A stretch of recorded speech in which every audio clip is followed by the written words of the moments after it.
Iya, shalom Bapak Ibu yang terkasih, shalom. Saya buka masker ya, nggak apa-apa karena sudah antigen, hasilnya negatif. Ya, dan puji Tuhan saya bisa berjumpa dengan semua jemaat di tempat ini. Ya, adalah satu sukacita buat saya bisa ada di tempat ini. Ya, juga terima kasih buat Pak Rubin dan seluruh pengerja yang sudah memberikan kesempatan untuk saya memberitakan firman. Iya, tahun ini adalah tahun bagaimana kita membangun manusia rohani yang sehat. Kenapa saudara? Karena saya percaya kesehatan jasmani itu datang dari dalam. Ya, kalau kita tidak membangun kesehatan manusia rohani kita, maka ya fisik itu bisa sakit-sakitan karena rohnya yang sakit. Beberapa waktu yang lalu saya mendengar banyak kesaksian dari orang-orang. Ya, ada satu orang ibu yang telepon kepada saya, dia bilang, "Bu, saya ini dari remaja saya itu punya kelainan syaraf. Jadi saya harus suntik setiap bulan ya. Saya harus minum obat dokter. Tapi di masa pandemi saya menemukan channel ibu di Mesbah Doa. Saya mau tanya dulu yang ikut Mesbah Doa di sini berapa banyak? Wow, luar biasa. Yang belum, tolong subscribe channel YouTube saya. Debbie Basir TV, jangan lupa like dan share. Amin. Ya, dan saudara dia bilang, saya menemukan channel ibu di awal pandemi. Setelah itu saya rutin mengikuti, saya mendengar semua pengajaran-pengajaran yang ibu berikan. Dan apa yang terjadi Bu, dia bilang, "Ibu, sekarang saya tidak pernah lagi ke dokter, sekarang obat saya itu Mesbah Doa. Setiap saya memuji menyembah Tuhan, ya saya tidak pernah kambuh lagi dan Tuhan menyembuhkan saya." Tepuk tangan buat kuasa firman. Kenapa kita harus membangun manusia rohani yang sehat saudara? Karena keuntungannya itu bukan hanya sampai di dunia ini. Alkitab berkata latihan badani itu terbatas hanya untuk di dunia ini saja. Kita nge-gym, kita sepedaan, ya itu bagus sekali. Tetapi hanya berguna bagi di dunia ini saja. Tetapi latihan rohani itu berguna sampai di masa yang akan datang. Kita menjaga kesehatan fisik kita itu baik. Ya, karena orang yang sehat tidak mudah kena penyakit. Ya, tetapi kita bertahan pun Alkitab bilang ya manusia itu hidup 70 tahun. Kalau lebih ya kebanggaannya sakit penyakit dan penderitaan.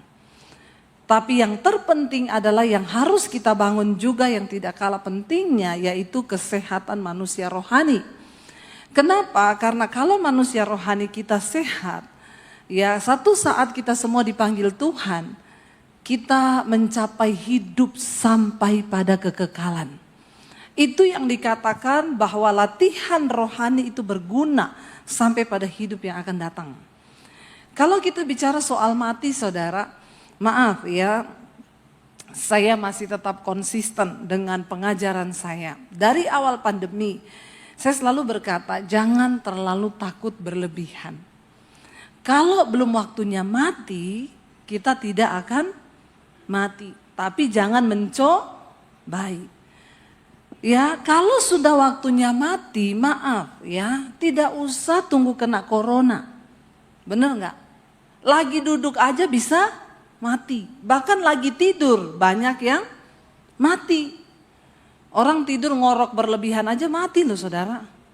Makanya bapak-bapak yang suka ngorok hati-hati, harus makin berjaga-jaga itu. Ya, jadi saudara, saya percaya saya ini bintang 3 corona saudara. Yang pertama saya kena di November awal 2020, 2021 kena lagi yang Delta, 2022 yang lalu kena yang Omicron. Jadi 3 varian saya rasakan semua. Memang dari awal dulu saya berdoa, mungkin doa saya itu agak sedikit nyeleneh. Ketika orang semua ketakutan, saya bilang gini, Tuhan, kalau Tuhan mau izinkan saya kena, enggak apa-apa, saya mau. Asal itu menjadi kesaksian bagi banyak orang.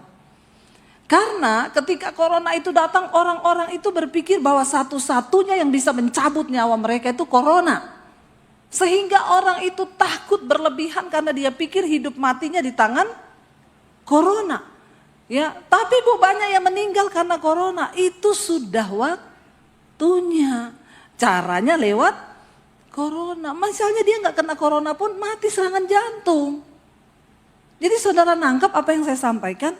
Jangan sampai kita gagal fokus sehingga kita berpikir bahwa penyebab kematian itu corona. No, mati hidup kita di tangan Tuhan. Kalau sudah waktunya nggak usah tunggu kena corona, mati saudara. Duduk di sofa bisa mati. Makanya apa yang harus kita lakukan sekarang, lebih daripada hanya menjaga sekedar kesehatan fisik, mari jaga kesehatan manusia rohmu. Karena kalau rohani kita sehat, rohani kita kuat, kita bisa berkata, bagiku hidup adalah Kristus, mati adalah untung. Bilang amin. Mati adalah Siapa yang sudah siap mati? Angkat tangan yang sudah siap mati. Ya, tadi ngomong untung, amin, untung. Ditanya yang sudah siap mati, belum ada yang angkat tangan. Saya tidak tanya yang sudah mau mati loh. Yang saya tanya sudah siap apa belum? Goal dari seorang mengikut Tuhan itu adalah apa? Dia siap mati. Kalau saudara percaya Yesus terus saudara gak siap mati, terus ngapain? Kapanpun saya dipanggil, saya siap Tuhan. Tapi kalau hidup saya masih berdampak hari ini, ya Tuhan masih kasih kita kesempatan. Karena kematian itu tidak pandang umur. Kalau saya bicara tentang kematian, saudara jangan cari-cari yang rambut putih ya. Saudara Mandiri kayaknya dia duluan ini. Rambut putih gini umur udah di atas 60, bentar lagi di absen. Syarat mati tidak harus tua. Syarat mati tidak harus sakit. Kalau sudah waktunya kita pulang, pulang gak ada alasan. Daripada saudara tidak siap, lebih baik siap. Terus cara menyiapkan diri menuju kematian gimana Bu? Di Jakarta banyak yang sudah beli lahan di San Diego Hills. Beli lubang. Saya tanya sama teman saya, udah beli lubang Bu? Udah, kami sekeluarga 5 orang Bu di sini. Pertanyaan saya, Ibu udah siap mati belum? Lubangnya udah, belum siap matinya. Terus ngapain Ibu beli lubang? Takut gak kebagian, soalnya kan tanahnya elit. Mati dikubur di tempat elit itu sesuatu yang kalau saya nggak peduli saya mau dikubur di mana, yang penting cara hidup saya. Amin. Sudahkah kita mempersiapkan hidup? Ya, kenapa saudara kita harus membangun kesehatan manusia roh kita? Bukan apa-apa, karena kita semua lagi berdiri di antrian kematian. Bisa jadi sebelah kanan saudara minggu depan dipanggil. Lihat yang sebelah kananmu. Mumpung masih bisa dilihat. Yang sebelah kiri bisa jadi besok. Nah, ketawa kan, temannya mati aja diketawain. Jadi kita daripada tidak siap, mari kita menyiapkan diri. Bagaimana caranya? Bangun manusia rohmu. Sehat, kuat. Karena ketika manusia roh kita kuat, maka itu berpengaruh di alam nyata saudara. Manusia fisik kita. Kenapa banyak orang terus jatuh bangun di dalam dosa? Karena manusia rohmu itu sakit. Waktu manusia roh kita sehat dan kuat, maka semua kita bisa lewati bersama dengan Tuhan. Kita bisa menjadi pelaku firman. Nah, hari ini saya akan membahas, kita baca sama-sama, apa sih ciri-ciri orang yang rohaninya itu sehat. Kalau ini terdapat dalam diri kita dan kita merasa kita masih sakit, mari kita bertobat. Amin. Ayo kita buka bersama Yakobus pasal yang pertama.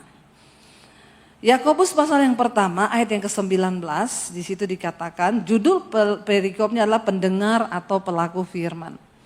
Orang yang rohnya sehat itu dia menjadi pelaku firman dan bukan hanya pendengar. Ayat yang ke-19 berkata begini di sana saudara, kita baca sama-sama 1, 2, 3. Hai saudara-saudara yang kukasihi, ingatlah hal ini. Setiap orang hendaklah cepat untuk mendengar, tetapi lambat untuk berkata-kata dan juga lambat untuk marah. Poin yang pertama, manusia rohmu sehat atau tidak, ada di sini. Setiap orang hendaklah cepat untuk dengar, lambat bicara dan juga lambat untuk marah. Siapa yang cepat marah? Nggak usah angkat tangan. Di dalam hati saja. Ya, kalau saudara angkat tangan, saya suruh buka kolam baptisan. Baptis ulang, rendam 15 menit. Buka mata langsung di rumah Bapa di sorga. Ya, ini loh, yuk kita lihat manusia rohani kita tuh sehat atau tidak. Orang itu kalau manusia rohnya sehat, rohaninya kuat, dia cepat mendengar, lambat untuk berkata-kata, juga lambat untuk marah. Kalau orang itu cepat berkata-kata, cerewet, apa-apa dikomen, apa-apa diomongin, apa-apa marah, apa-apa gini, itu tanda manusia rohmu sakit. Siapa yang tiap hari marah-marah di sini? Nggak ada yang ngaku. Ya, bertobat saudara. Tanda manusia rohmu dewasa dan sehat. Ya, orang yang manusia rohnya itu sehat, dia nggak mudah marah-marah. Karena dia tahu amarah itu mengerjakan sesuatu yang tidak berkenan kepada Tuhan.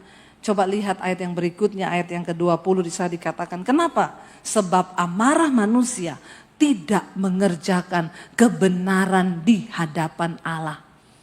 Kita marah aja itu sudah dosa saudara. Amarah manusia tidak mengerjakan kebenaran di hadapan Allah. Suami istri, ya hello, yang tiap hari ribut di dalam rumah tangga. Kalau engkau tiap hari ribut, bertikai, perang, ya tiap hari bertengkar, itu tanda-tanda engkau sakit jiwa, rohmu sakit. Orang sakit jiwa itu bukan orang gila yang lari-lari di jalan. Ya, di dalam jiwa manusia itu terdapat pikiran, perasaan dan kehendak. Di dalam jiwa kita terdapat pikiran, perasaan dan kehendak.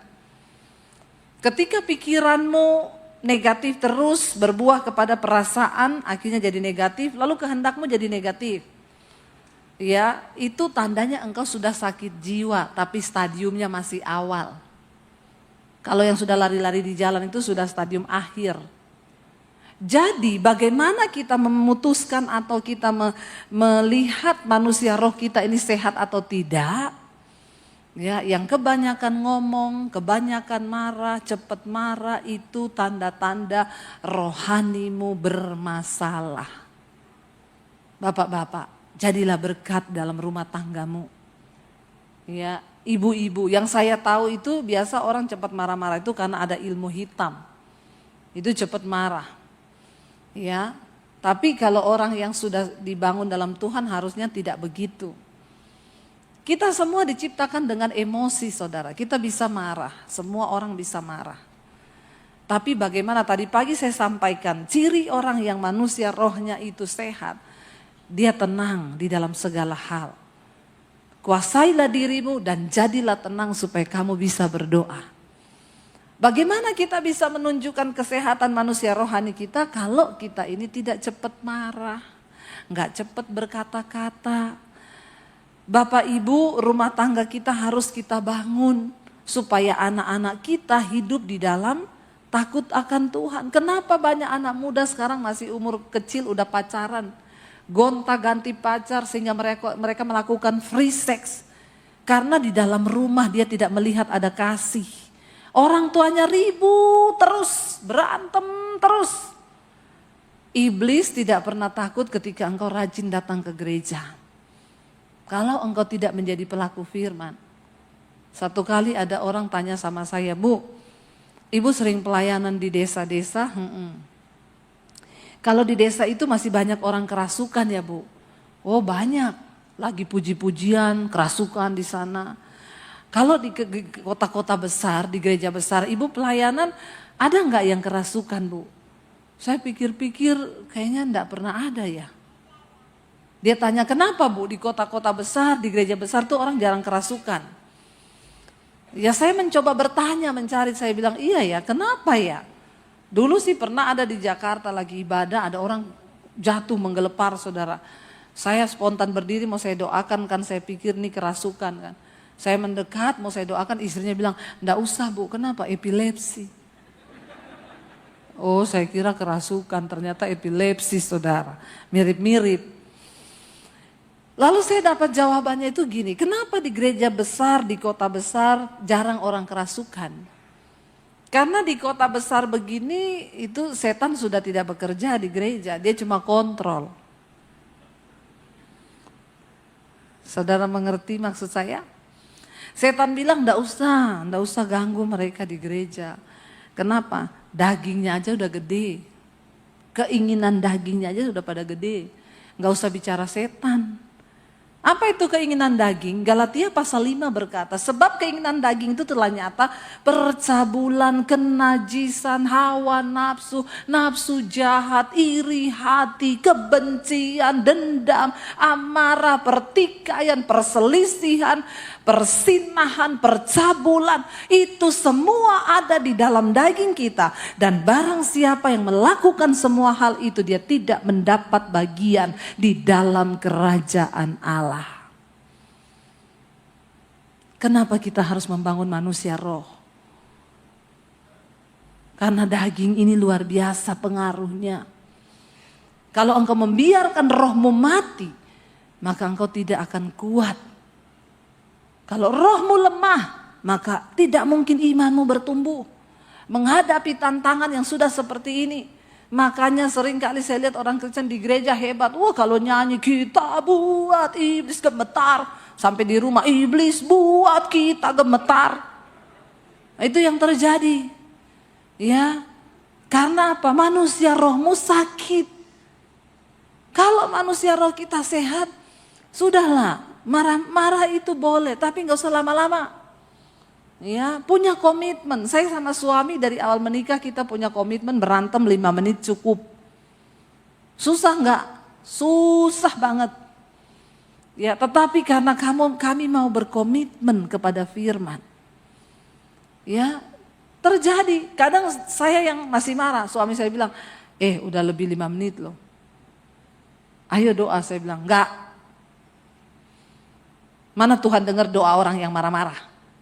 Dia bilang, makanya enggak usah marah. Ayo kita berbaikan. Dia pegang tangan saya, kita berdoa. Coba kalau ada salah satu, ya kadang juga saya yang duluan, ya enggak usah marah-marah lah, saya ngapain sih kita ini marah-marah, iya ya. Bukan berarti kita hamba Tuhan enggak pernah marahan. Pendeta juga manusia, punya rasa, punya hati, jangan samakan dengan pisau belati. Siapa bilang pendeta nggak bisa marah? Bisa. Bisa terjadi salah paham? Bisa. Berantem? Bisa? Iya. Tapi jangan biarkan dagingmu atau setan yang mempengaruhi engkau. Ya, saya suka pakai cerita, ya di gereja itu ada saudara, saya datang pelayanan di satu gereja, suami istri itu bahasa roh kenceng banget. Wah nyanyi lompat-lompat. Begitu penyembahan bahasa roh,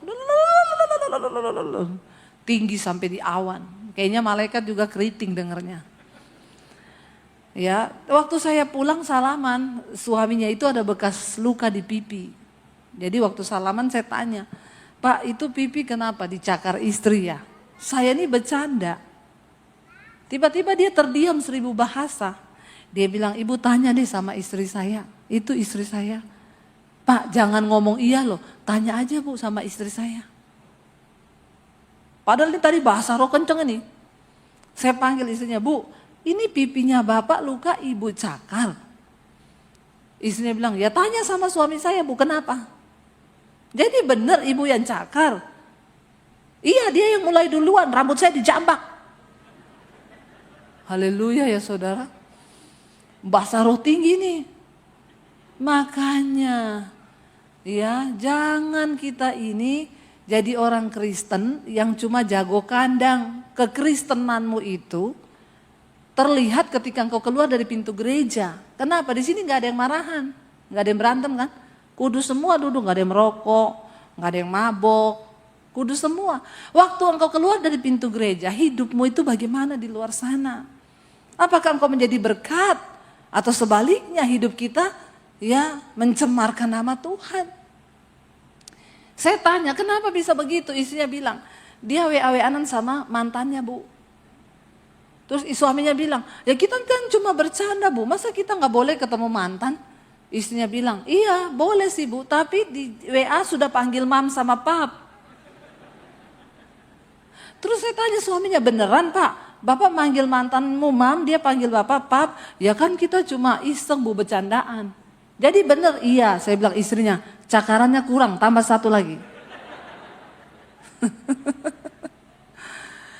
Iya, bayangkan loh. Makanya bapak-bapak juga di sini saya mau bilang hati-hati ya bapak-bapak. Nggak usah, ya kalau tidak kuat iman, nggak usah ketemu-ketemuan, reunian, ketemu mantan-mantan. Ya nanti terjadi CLBK, cinta lama belum kelar. Banyak mantan yang CLBK. Ya kayak begitu. Bayangkan di gereja bahasa roh pulang cakar-cakaran, jambak-jambakan. Saudara pikir setan tidak tertawa lihat hidupmu? Setan tertawa, setan bilang lihat ya, makanya nggak usah diganggu di gereja. Setan bilang kita kontrol aja, hari ini penuh, lancar coy, lanjutkan. Hidupmu waktu keluar dari gereja ini kayak apa di luar?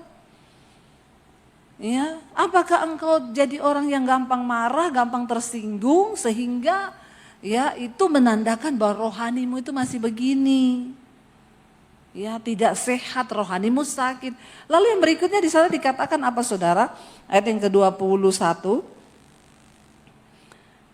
Ayat yang ke-21 dikatakan sebab itu, ini ciri-ciri orang manusia rohnya sehat. Buanglah segala sesuatu yang kotor dan kejahatan yang begitu banyak itu. Dan terimalah dengan lemah lembut firman yang tertanam di dalam hatimu. Yang berkuasa menyelamatkan jiwamu. Ingat yang diselamatkan dari manusia itu apanya? Jiwa. Waktu kita mati, roh kembali kepada Allah Bapa yang mengaruniakannya. Karena roh itu adalah gambar diri Allah dan diri manusia. Tubuh ditanam di tanah kembali menjadi tanah. Tetapi jiwa kita yang akan dihakimi. Makanya Yesus berkata kepada murid-muridnya, jangan kamu takut manusia yang hanya berkuasa membunuh tubuh, tapi tidak berkuasa membunuh jiwa. Takutlah kepada Bapa yang berkuasa membunuh tubuhmu dan juga jiwamu di dalam neraka. Nah kalau kita menyadari jiwa ini nanti yang akan dihakimi, tadi sudah saya sampaikan di dalam jiwa manusia itu terdapat apa? Pikiran, perasaan, dan kehendak. Ini yang dapat membentuk perilaku dan karakter perbuatan kita. Makanya ibu-ibu jangan terlalu alay, lebay, baper, koper, bagasi. Apa itu baper? Bawa perasaan. Koper, korban perasaan. Bagasi, bahagia enggak, sedih, iya. Ya, baper. Dilukai sedikit, sakitnya sampai meradang. Hei, Alkitab bilang, kalau engkau mau manusia rohmu itu sehat, buang segala sesuatu. Yang pertama, yang kotor. Saya tidak perlu menjelaskan apa itu yang kotor. Kenajisan, percabulan, perselingkuhan, homoseksual, lesbian, segala dosa yang dapat membuat kita kehilangan keselamatan. Tapi banyak orang Kristen bilang begini loh Bu, kan sekali selamat itu tetap selamat. Kita diselamatkan bukan karena perbuatan baik kita loh Bu. Karena kasih karunia iya. Pertama kali Tuhan selamatkan saya. Waktu saya mau bunuh diri. Saya hidup dalam lembah dosa. Sehingga akhirnya ujungnya itu berakhir pada kekecewaan. Baper, koper, bagasi. Pengen mati, bunuh diri. Lalu Tuhan datangi saya secara pribadi. Saat itu saya belum bertobat. Masih kotor. Tuhan menyelamatkan saya bukan karena kebaikan. Tapi karena kasih karunia. Di awal kita diselamatkan, iya. Karena kasih karunia. Tetapi setelah engkau menerima karya keselamatan itu, Alkitab berkata, kerjakanlah keselamatanmu dengan takut dan gentar. Karena siapa yang bisa membuat keselamatan itu hilang? Kita. Karena kita nggak menjaganya, kita buang tiket keselamatan itu, kita hidup dalam kedagingan dosa. Jiwamu tidak diselamatkan karena kemauanmu sendiri. Makanya hari ini firman ini berkata, buang semua yang kotor. Ini cara kita mempersiapkan hidup menuju kekekalan, kematian. Dikatakan buang semua yang kotor.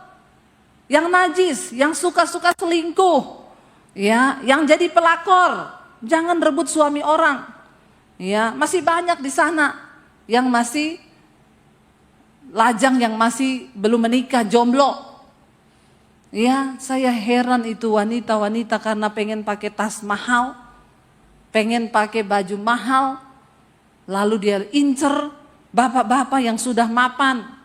Berkepribadian, rumah pribadi, mobil pribadi, rekening pribadi. Yang lucu bapak-bapaknya mau, padahal bapaknya udah tua, bentar lagi juga diabsen sama Tuhan. Tapi masih gaya-gayaan, suka sama cewek muda yang dia pikir mencintai. Dia cuma cinta uangmu, Pak. Buka mata lebar-lebar, bertobat. Saya nggak tahu nih khotbah saya terlalu keras atau tidak, biarin aja, nggak diundang juga nggak apa-apa. Udah mau kiamat ini. Udah gak usah dengar khotbah yang enak-enak. Ya, bertobat saudara. Hargai karya keselamatan Tuhan di kayu salib. Bagaimana cara kita menghormati pengorbanan yang begitu mulia. Dengan engkau hidup dalam pertobatan. Buang semua yang kotor. Ya, kadang-kadang bapak-bapak itu gak tahu diri. Waktu masih miskin yang suka sama dia istrinya. Berjuang sama-sama dari menuju ke nol. Dari nol mulai ada plus. Begitu sudah diberkati, tertarik sama perempuan muda yang katanya cinta sama dia. Ingat ya bapak-bapak, sekali saja Tuhan cabut nyawamu, mati kau, binasa. Sudah gak usah khotbah yang enak-enak sekarang. Makanya ibu-ibu telepon saya, Bu, suami saya selingkuh terus, doakan Bu. Sudah Bu, saya doakan Tuhan jamah suamiku, ganti doanya, jangan begitu. Apa Bu doanya? Tuhan hajar suamiku. Enggak apa-apa Bu Debbie doa gitu, enggak apa-apa. Saya yang tanggung jawab. Enggak dosa ya Bu, enggak. Karena Tuhan menghajar itu membawa orang pada pertobatan. Enggak lama kemudian HP saya bunyi dari suaminya. Ini pendeta Debbie Basir? Iya. Pendeta macam apa kau? Macam ini. Kenapa? Ibu itu pendeta macam apa ngajari istri saya berdoa Tuhan hajar suamiku. Pak, Bapak jangan terlalu GR dihajar Tuhan ya Pak. Alkitab berkata Tuhan menghajar orang yang dikasihinya dan dianggapnya anak. Kalau Bapak masih dikasihi Tuhan, masih dianggap anak, gak mati langsung, kena stroke dulu. Ya, tapi kalau Bapak sudah tidak dianggap anak sama Tuhan, udah tidak dikasih, langsung mati lupa. Langsung teleponnya putus. Nit. Ayo kita mengerti saudara. Jadi Kristen yang benar tuh kayak apa? Makanya bangun manusia rohmu, baca Alkitab, dengar firman. Sekarang ada YouTube. Ketika engkau lemah, dengar khotbah. Supaya rohmu kuat, engkau bisa mengalahkan keinginan daging. Karena firman Tuhan berkata, barang siapa hidup menurut daging, dia tidak mungkin berkenan kepada Allah. Dan tidak akan masuk dalam kerajaan Allah. Tetapi jika oleh roh kamu mematikan perbuatan dagingmu, maka kamu akan hidup sampai dalam kekekalan. Berarti yang bisa membunuh perbuatan daging kita itu adalah roh yang kuat. Lah tapi bagaimana mungkin rohmu kuat? Engkau tidak pernah kasih makan rohmu. Ke gereja seminggu sekali, 2 jam. Kalau saudara setiap minggu ke gereja nggak pernah absen, dalam waktu 1 tahun 365 hari, engkau cuma kasih makan rohmu 4 hari. Kalau tiap minggu engkau datang 2 jam, nggak telat dan pulang tidak kecepatan. Berarti engkau cuma kasih makan rohmu itu 4 hari dalam 365 hari. Sekarang 361 harinya engkau isi dengan apa manusia rohmu? Ya, terus jangan berdalih lagi. Lah Tuhan kan mengerti Bu, kita ini daging. Makanya matikan dagingmu oleh roh yang dikuatkan. Kalau engkau mau menghidupkan manusia rohmu, maka dagingmu itu tidak berdaya. Makanya ayat tadi pagi berkata, kuasai dirimu, jadilah tenang. Orang mau berhenti rokok, bisa enggak saudara? Bisa. Tapi engkau berkata, enggak bisa Bu, ini daging. Ada lagi yang selingkuh. Bu, saya sudah coba untuk berhenti, tapi saya enggak bisa Bu. Daging saya ini terlalu kuat Bu. Ya, jadi makanya saya ini nggak bisa keluar. Saya bilang bisa Pak. Biarlah cintamu akan Tuhan itu mengalahkan segala hal-hal lain yang engkau cintai di dunia ini. Buang segala yang kotor, kejahatan yang begitu banyak itu, dan terimalah dengan lemah lembut firman yang tertanam di dalam hatimu, yang berkuasa menyelamatkan jiwamu. Waktu kita menerima firman, makanya datang ke gereja itu jangan cuma store muka, nggak usah pencitraan, karena kita ke gereja ini bukan untuk manusia tapi untuk Tuhan. Makanya engkau ke gereja datang dengan sikap hati yang benar. Tuhan, aku nih mau ke gereja, aku berdoa nanti firman Tuhan yang disampaikan mengubah hidupku, masuk dalam hatiku dan menyelamatkan jiwaku. Supaya engkau datang di gereja, engkau memperhatikan firman. Jangan firman, tatapannya sih ke saya, tapi kosong. Saya tahu nih banyak yang pikirannya lagi tidak di dalam kepala. Pikirannya, otaknya lagi melayang-layang di luar sana. Bagaimana rohmu kuat? Kita mendengar firman, tundukkan dulu, aku tundukkan segala pikiran perasaanku pada kehendak Kristus. Supaya terjadi perubahan di dalam hidupmu saudara. Lalu ayat yang berikutnya di sana dikatakan ayat 22. Tetapi hendaklah kamu menjadi pelaku firman dan bukan hanya pendengar saja. Sebab jika tidak demikian dikatakan kamu apa? Menipu diri sendiri. Ada orang menipu diri sendiri? Lucu ya, diri sendiri kok ditipu loh. Ini lebih penipu dari semua penipu. Kalau engkau hanya mendengar dan tidak melakukan firman, engkau itu dikatakan di sana menjadi penipu atas dirimu sendiri. Yang paling tahu diri kita itu ya kita dengan Tuhan. Makanya jangan, ada nggak orang bisa menipu dirinya? Nggak ada kan? Masa diri sendiri ditipu? Tapi orang yang tidak melakukan firman, cuma menjadi pendengar, engkau penipu atas dirimu sendiri. Itu lebih bejat daripada engkau tipu orang lain. Dirimu sendiri aja kau tipu, apalagi Tuhan, apalagi orang lain. Ayo kita mau jadi pelaku firman. Hari ini kita mau katakan, Tuhan, aku tidak mau menjadi pendengar saja, aku mau menjadi pelaku firman. Ayat yang berikutnya berkata di sana, ayat 23. Firman Tuhan berkata begini saudara, sebab, baca sama-sama, jika seorang hanya mendengar firman saja dan tidak melakukannya, ia adalah seumpama seorang yang mengamat-amati mukanya yang sebenarnya di depan cermin. Ayat 24, lalu apa di sana dikatakan, baru saja ia memandang dirinya, ia sudah pergi atau ia segera lupa bagaimana rupanya. Saya mau tanya sama saudara hari ini, ada nggak di antara saudara yang lupa bagaimana muka dan wajahmu? Ada di sini yang lupa dengan mukanya sendiri? Berarti Anda hilang ingatan. Ada di antara saudara yang lupa dengan mukanya? Semua ingat kan mukanya? Tapi jangan gini, saya sih kayak Ari Wibowo. Itu halusinasi, ya. Itu halu namanya. Kita ingatkan muka kita, saya ingat muka saya. Ada tai lalatnya di sini, ada lesung pipinya di sebelah kanan. Saya tahu kenapa setiap hari saya bercermin. Model alis saya tuh seperti ini, saya tahu. Di mana ada fleknya saya tahu. Karena saya tiap hari bercermin. Tapi orang yang mendengarkan firman dan tidak melakukannya, dia itu seumpama orang yang memandang wajahnya di cermin, lalu ia segera pergi, lalu dia lupa bagaimana mukanya. Ngeri sekali ya saudara.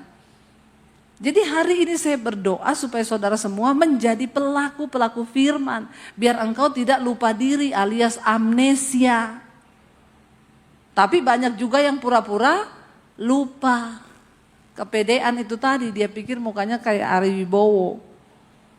Ya makanya juga banyak orang yang tidak nikah-nikah. Karena pasang standar terlalu tinggi. Ya ada perempuan gak nikah, kenapa belum menikah? Saya pengennya dapat bule yang ganteng bu. Saya bilang orang mau cari jodoh itu bagi yang muda-muda. Ada 3 tips, yang pertama berdoa. Doa dulu.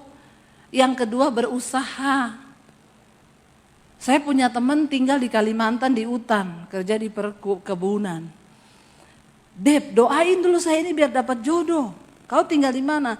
Di kebun dalam hutan. Terus kau tidak keluar-keluar di kota? Ya jarang ya. Kau mau dapat monyet. Mau cari jodoh di hutan terus, di perkebunan kelapa sawit. Yang ditemui tupai dan monyet. Kalau mau ketemu jodoh lu usaha, minggu ke kota, ke gereja. Di gereja kau ketemu orang, ketemu perempuan. Bagaimana mungkin kau bisa ketemu kalau tidak ada usaha? Oh gitu ya, ya deh, oke kalau begitu. Nah kalau di kebun terus yang ditemui, monyet. Lalu yang ketiga yang paling penting itu setelah berusaha, berdoa, yang ketiga bercermin. Kenapa saya bilang bercermin? Kalau wajahmu itu SNI, ya ngerti SNI ya? Standar Nasional Indonesia. Ya sudah kayak begini kita hidungnya rata-rata. Yang penting ada lubang 2 menghadap ke bawah. Itu sudah puji Tuhan haleluya 12 kali. Ya itu sudah normal, tidak usah dioperasi. Kecuali lubangnya menghadap ke atas. Itu harus dioperasi, bukan apa-apa. Kalau hujan masuk air mati. Ya, jadi kalau sudah standarnya begini, ndak usah terlalu mimpi mau dapat yang kayak bule, hidungnya mancung. Makanya kau ndak nikah-nikah. Karena standarmu tuh terlalu tinggi, padahal kau sendiri SNI. Kau pasang American standar, nggak masuk. Ya udah nikah itu yang penting seiman, takut Tuhan, cocok. Nggak usah lihat kaya miskin juga. Kadang-kadang orang itu ya gitu.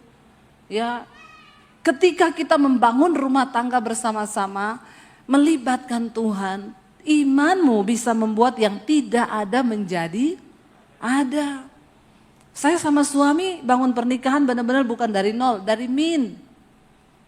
Ya, ketika menikah, keadaan keluarga suami saya, papahnya pas bangkrut usahanya.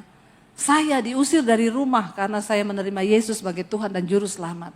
Jadi saya bilang sama dia, kalau dari pihak orang tua saya sudah tidak mungkin dapat dukungan. Ya, saya juga tidak mau kita menikah, kamu minta uang dari keluargamu. Nggak usah, karena pernikahan itu bukan soal pesta resepsinya, tapi soal pemberkatannya. Teman saya telepon, saya tanya, kamu katanya mau nikah bulan depan? Enggak tahu nih bu, kayaknya belum jadi. Kenapa? Belum dapat utangan dari bank. Lu mau nikah utang bang, enggak usah nikah, batalin dulu aja, enggak usah nikah. Soalnya ceweknya nuntut pesta harus begini, enggak usah kawin. Lu ya utang bank 200 juta buat menikah. Begitu menikah bukan bulan madu, bulan racun yang kau alami. Karena mau bayar pestanya sudah selesai. Ya cuma untuk heboh-hebohan sama orang, yang ada akhirnya mau bayar utang, stres nggak? Ya saya bilang sama suami, kalau nggak ada uang, kita pemberkatan aja di gereja, undang teman-teman pelayanan, kasih makan, foto-foto, yang penting orang tahu kita sudah nikah. Kan itu. Yang terpenting sah di hadapan Tuhan. Zaman sekarang enggak. Foto pretwetnya aja, pretwet. Ada yang bangga ngomong sama saya, itu bayangkan Bu, pretwet aja habis 500 juta loh. Hah, buat foto pretwet? Iya, ke Jepang, ke Paris, Gunung Kidul. Jauh banget ya jatuhnya. Kalau di Gunung Kidul biasanya dikejar ombak-ombak itu ya. Di atas air, satu di bawah, satu di atas begini. Wih, pegangan, ombak diterpa ombak. Baju pengantinnya terbang, tapi tangannya berpegangan. Waktu udah nikah ada ombak, dicorokin. Itu namanya pretwet. Pernikahan itu nggak penting pretwetnya. Yang penting itu, siapa itu? Teriakannya kenceng banget, kayaknya mewakili. Bener ya? Bener. Yang paling penting itu afterwetnya. Nggak usah sok gaya-gayaan. Kehilangan esensi. Saya sama suami saya sekarang, kita masuk pernikahan 21 tahun. Foto berduaan terus, saya selalu tulis di IG, afterwet. Itu yang bener. Kalau cuma pretwet itu saya lihat orang di Facebook, di Instagram pasang pretwet di ombak-ombak, saya bilang pret. Lihat aja lu masuk pernikahan. Ya, mau lihat kalau masih pacaran itu masih cinta. Pernikahan di atas 5 tahun sudah tidak ada cinta. Yang ada itu kasih. Karena cinta itu menuntut, kasih itu berkorban. Kasih itu levelnya lebih tinggi di atas cinta. Makanya jangan pernah hanya membangun rumah tanggamu dengan cinta. Kenapa banyak orang cerai? Cintanya habis. Ya, pernikahannya diharapkan, wah, udah habis waktu ini, udah 00 di sana ya. Masih bisa lanjut dikit? Jemaat setuju kalau saya lanjut ya? Ya, kita dengarkan suara rakyat. Gak usah tepuk tangan. Ya, ini penting saya bicara, saudara. Ya, ketika saya menikah dengan suami saya, bayangan saya, oh kita ini ketemu di gereja. Kurang kudus apa? Bayangkan itu, ketemu di gereja loh. Tempat paling luar biasa ketemu jodoh itu memang di gereja. Jadi kalau ditanya, dulu ketemu di mana Bu? Di gereja. Wih, kudus ya. Daripada dulu ketemu di mana? Terminal. Aduh. Ini mau copet atau cari jodoh? Apalagi ketemu di mana? Kuburan. Kuntilanak kali. Saya pertama kali bertobat udah gak pengen nikah. Saya bilang saya hanya mau melayani Tuhan. Saya mau menyerahkan hidup saya untuk Tuhan. Saya tidak mau lagi menikah. Satu kali saya berdoa, saya dengar suara Tuhan berkata kepada saya, kamu terlalu cantik untuk tidak menikah. Protes, masalah buat lo. Lalu saya berdoa, Tuhan, kalau memang saya menikah, kasih saya jodoh yang terbaik. Saya tidak cari pacar, saya cari jodoh. Karena bagi saya pernikahan satu-satunya alasan adalah untuk menggenapi rencana Tuhan atas hidup saya. Makanya saya nggak mau salah pilih. Ya, saya cari orang yang seiman dan seimbang. Kalau saya melayani, ya suami saya juga harus melayani. Kalau saya hidup dalam kekudusan, mengejar perkenanan Tuhan, ya dia juga harus. Makanya saya selalu bilang, saya ini mau menikah untuk menggenapi rencana Tuhan. Jadi saya mau kamu menjadi suami yang mendorong saya untuk menggenapi rencana Tuhan, bukan menggagalkan rencana Tuhan atas hidup saya. Demikian pun saya akan menjadi istri yang mendorong kamu untuk menggenapi panggilan Tuhan atas hidupmu. Makanya dulu waktu orang naksir, yang naksir saya ini banyak saudara. Nggak percaya loh. Ngece ya. Tapi ya bagi saya harus lihat, maaf ya. Seganteng apapun kalau merokok saya nggak mau, lewat. Ya, kenapa? Itu nanti nggak seimbang buat saya. Ada lagi yang tanya, Bu, emang kenapa orang merokok nggak masuk surga? Di mana ayatnya? Baca di pom bensin. Nggak usah cari-cari ayat di Alkitab. Kalau di pom bensin saja kau tidak diterima, apalagi di sorga. Ya, bukan apa-apa ibu-ibu, lu menikah sama cowok yang merokok, uang belanjamu berkurang. Ya, jadi saya berdoa Tuhan kirim jodoh saya. Bayangkan saya ini dari Sulawesi, ketemu jodoh saya di Solo. Dari Solo ke Sulawesi, itu jauhnya luar biasa. Ya, saya berharap ketika membangun pernikahan, wah rumah tangga kita pasti luar biasa. Ketemunya di gereja, dia pelayan Tuhan, saya pelayan Tuhan. Dalam hati saya ini pasti kalau berantem, haleluya, hosana. Bayangan saya. Kita buka-bukaan saja ya. Makanya yaitu suami istri yang tadi di gereja bahasa roh itu saya bilang, Pak Ibu bertobat. Bahasa roh itu jangan hanya dipakai di gereja. Waktu berantem pakai bahasa roh. Jadi waktu mau emosi tunjuk, memang kamu dasar, itu bagus itu, setannya lari. Jangan di gereja lu hebat bahasa roh sampai tingkat langit ke-7, di rumah lu jambak-jambakan. Kristen macam apa begitu? Jadi akhirnya ketika kami menikah saudara, proses demi proses terjadi. Ya, waktu pertama kali nikah aja kita dari segi bahasa tuh sudah beda. Suami saya Solo. Orang Solo itu ekspresinya kurang. Dia seneng kita enggak tahu, diam aja, dia marah juga diam aja. Ya, jadi suami saya itu kalau marah dia ngomong, "Say, aku boleh marah enggak?" Saya bilang, marah-marah aja, keles, nggak usah permisi.